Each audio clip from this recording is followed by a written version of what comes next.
Rinck, how you doing, Justin? I'm doing pretty good today.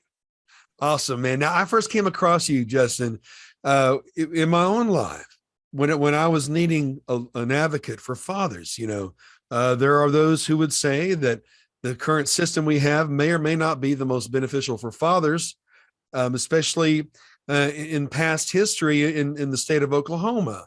But I come across people all over the country who have, for one reason or another, they themselves or someone they know have been alienated from their children. It happens to mothers, but it also happens to fathers. And of course, in my own experience of meeting people, it happens a lot to fathers. And so I was looking for an attorney. I had such a long, drawn out issue on my own, being alienated, having some estrangement from my children. And I'm telling you what, I'm so glad that I came across Justin Rinck with JR Law. And Justin, when I met you, you're practicing law right there in Tulsa. Where are all the cities that you're practicing law at right now? Well, everywhere. I say primarily Northwest Oklahoma, Right. Tulsa, Claremore. I do go down to Muskogee, Okmulgee. I've had cases in Oklahoma City, El Reno. So, if it's within a 3 or 4 hour drive, I don't mind taking on a case. And like, we were talking about earlier, if I feel like it's a good case and I've got a Right. good conscience about it, I don't mind making a drive to help somebody out. Now, Justin, you may have people ask you, how in the world does an attorney be a minister at the same time? Well, we kind of answered that, but when you get that reaction, they're like, "Whoa, man, that's incredible." I mean, you mean it's possible to be a lawyer, an attorney, and be a minister? Oh, yes, it is. But how would you answer that question? Wow, how do you do it? Well, actually, if you think about it, a lawyer is one who advocates the law, There you go. and a minister is a person who advocates God's law. Well, man's law comes from God's law. So, there are plenty of things, there's those caveats, of course, where some of man's laws may contradict God's, but that's where your conscience comes in. If you take a case that, doesn't mesh with your beliefs, that's the beauty of being an attorney, is you can say, this isn't right for me. And there are plenty of other attorneys out there, and I've got, plenty of associates that I highly recommend. So if a case is not for me, because I don't believe in it, then I can send them to someone that can help them, one way or the other. I tell you But what, yeah, that's they me. don't, yeah, they're not contradictory. Following the law and following God's law, the two can work together. They shouldn't be. And we've seen abuses of law before. I've seen people use the system that would say that it wants to benefit children, it wants to benefit society. But I've seen that system used in ways that do the opposite.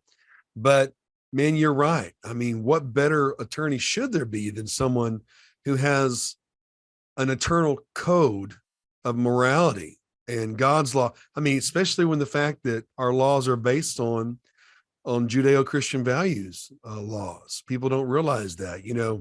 Our Constitution. Well, the Bible, it didn't have much to do with our Constitution. Oh, no, contraire.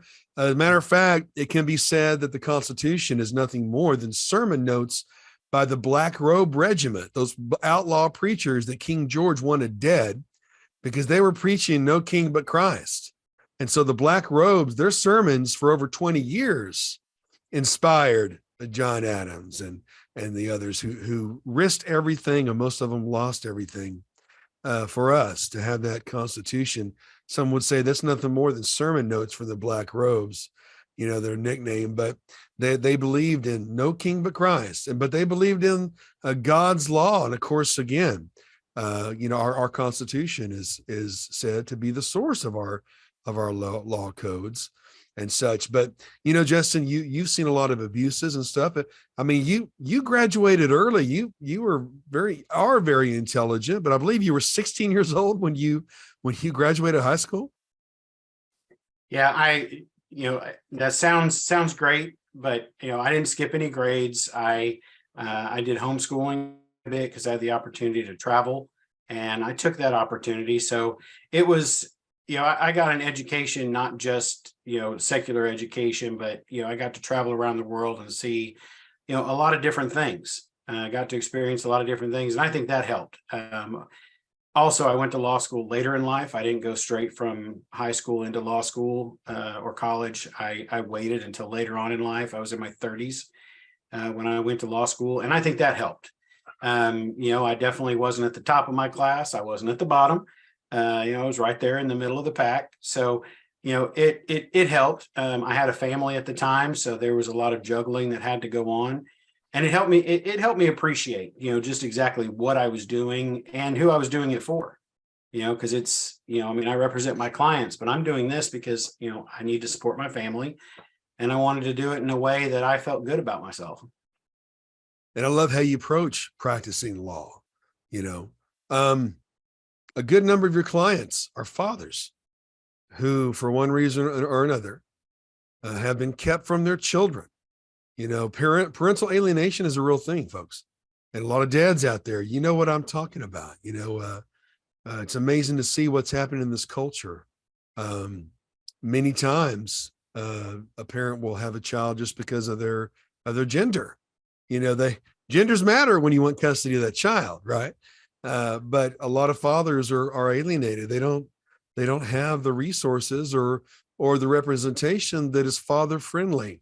But not only have you helped a lot of men and fathers, me included, have children back in their lives and to be in their lives more, but you've actually helped change to happen in regions, with a more of awareness of the necessity for children to have both of their parents, no matter what the circumstances were for a divorce. Of course, in a case of abuse, a true abuse, that's not the case. But in terms of the necessity for fathers to be in the lives of the children to be in the lives of their fathers, what would you have to say to men out there, especially in the Oklahoma region, who have found themselves, like many, alienated from their children? There has been no allegations of abuse.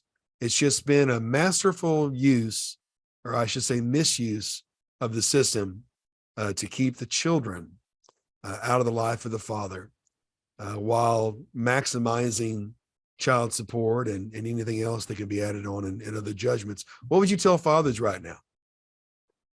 Well, first of all, it's if you're in a situation where you're what they call a weekend warrior parent, you have the kids, every other weekend, or sometimes even less, maximize the time you have with your kids, so that it's not just the fun times. You can have a great, fun weekend with your kids, but work with your kids, instill those values. If you're a tradesman, share your trade with your kid. Mm-hmm. If you're passionate about some kind of hobby, share that with your kids, because they're going to remember those things.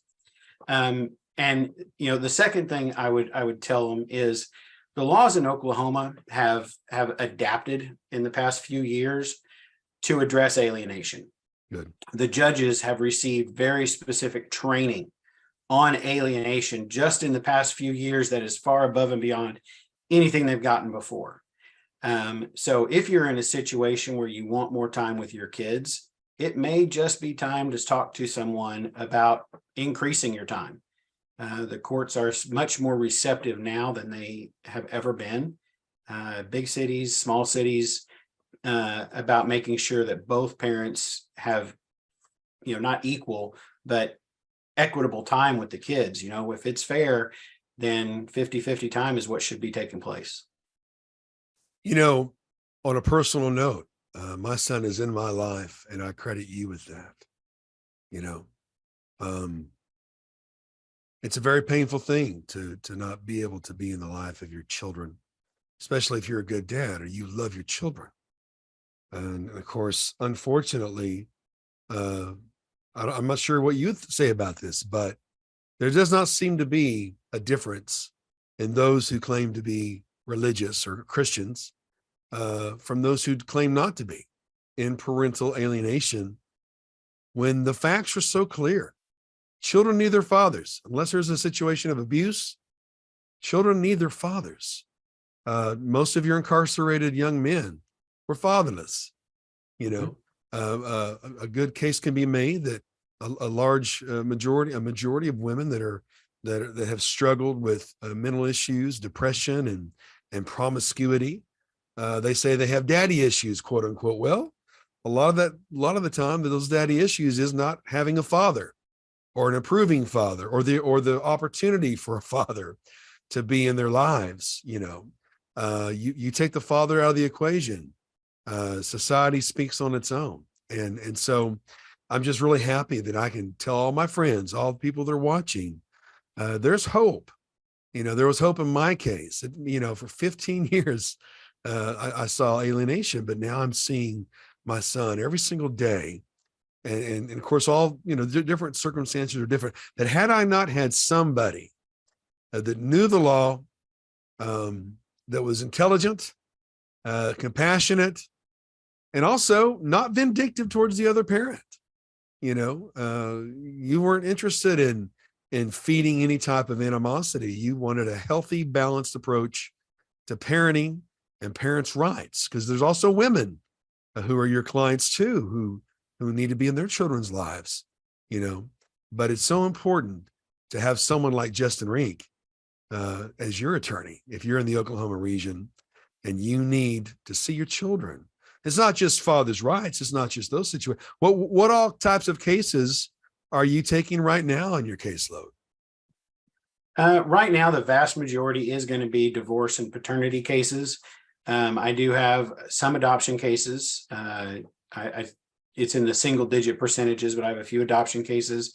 I enjoy doing guardian ad litem work because with being a guardian ad litem, you're an arm of the court essentially, and you advocate for what's in the best interest of the kids. You get to see what's going on in each parent's home. You get to talk with the different collaterals about the children, about the things that they've observed. You get to talk with the children, and it not only empowers the kids a little bit, but it also lets you get a much clearer picture that the court may not be able to see at a trial. Because at a trial, you've got an attorney for mom, you've got an attorney for dad, and each side's attorney is going to get in the information that they want to get in that is favorable for their client, and they're going to try to keep out the information that's not favorable. And a judge is going to sit there for 8 hours or 1 day or 2 days or half a day and listen to this, and then that judge is going to make a decision for your family that's going to affect your family until all your kids are 18. And I don't know about you, but I personally don't want someone, sitting there in a black bathrobe telling me what I'm going to do with my kids for the next, however many years, that has only heard 8, 10, 12 hours worth of testimony that is, obviously going to be slanted in favor of each individual side. I've seen you handle people, the rapport you have when you approach a judge, the rapport, even professionally, towards another attorney. My son thinks you're the coolest. How often do you hear about these things when it comes to your attorney? But because of your own experiences, your own successes, you have been able to work with everybody, even the opposing side, in a diplomatic manner without inciting hatred. Or I'm just very, very impressed, and I have to believe that it comes from the heart of the man that is a minister, that you live what you say what you mean, and you mean what you say. You know the law. You're definitely smarter than any other attorney I've had in the past, but you're also able to, from a child to a parent to opposing counsel and to everyone involved, you're able to handle people in a dignified, professional manner that I have never seen before. And so, again, I just really can't encourage people more. I instigated this interview with you because I really want people out there. And of course, I really want fathers to be able to see their children when they're good fathers, or when they love their children. and they unfortunately didn't have the best counsel, or it's very typical. Sometimes divorce can't be avoided. Sometimes there needs to be some type of change on behalf of the children. Sometimes there does, folks. And men tend to, out of guilt, overgive everything, and they're completely depleted financially, and they have no idea that's not going to be reciprocated on the other side. And of course, it happens to women too. But having 40 years of ministry experience, I can tell you that it's very one-sided among the male demographic in my experience to give so much. And then what often I've seen reciprocated is the attempt to impoverish and sometimes imprison unjustly one side or the other, all while using children as the pawn. And you're very aware that children are used as pawns so many times. But again, you were able to operate in a way where you can head that off and even encourage your own clients to have the right approach when it comes to what is said to the children and such. So, I'm blown away by J.R. Law, Justin Rinck, who you are as a person, and also your services as an attorney. I've recommended many people to you, but there's fathers out there who are watching right now as well as mothers, and you have been alienated from your children. You gave good advice to maximize the time and to seek more time. If you were talking to men out there that they fall into the category of having been alienated and they pay their child support, but for some reason, when it's time for visitation, child's not there, and there seems to be no consequence at times for the other party to break an order. But boy, there's a lot of scrutiny for the father. What would you tell that father? What should he do if he doesn't have visitation at all, but he's paying child support, and it's in the order to have child support? Yeah, the biggest thing that I've found to be true with guys that come to me that say, "Hey, this has been going on for years." Sometimes it's been going on for 6 months. Sometimes, I've had people 5-6 years where they've been, their visitation has been sporadic, even though they have a court order. Sometimes there's visitation that they've agreed to, but there's no court order. So the first thing I would tell them to do is look at your court order. What does it say? If you don't have a court order, get one, because you can't enforce something that a judge has not ordered. If you have an order and it says you're supposed to be getting XYZ visitation and you're only getting X every so often, then you have options. Contact an attorney. There's different things you can do. There's motions to enforce that have consequences. And there's also deadlines. With a motion to enforce, the court has to hear that within a statutorily specified amount of time. I believe it's 21 days. I don't have it in front of me, but the judge has to hear it and make a decision within that time frame. So you're not spending months going over, different things, discovery and other motions and other filings. The court has to hear it and make a decision within a very short time frame. So take advantage of that. If you had an attorney in your original order, contact them. If you don't, contact an attorney, find out exactly what your options are. Most attorneys will give you at least an hour free time to talk and go over your case, and they can give you a few tips or suggestions. I do an hour of time whenever I interview with someone at the very beginning. I find out what their problem is, what their issues are, what they expect to see, what their outcome what they want. Mm-hmm. And if I'm able to help them, then I'm ready to go as quickly as possible. If it's something that I feel is outside of my expertise, I have a wide range of attorneys that I can refer people to. But your number one thing is communication. I mean, everything comes down to communication. If you don't know what your options are, make a phone call, find out. There's that old adage, the worst thing you can do is not ask. The best thing you can do is ask. And the worst thing they can say is no. So no matter what, communication.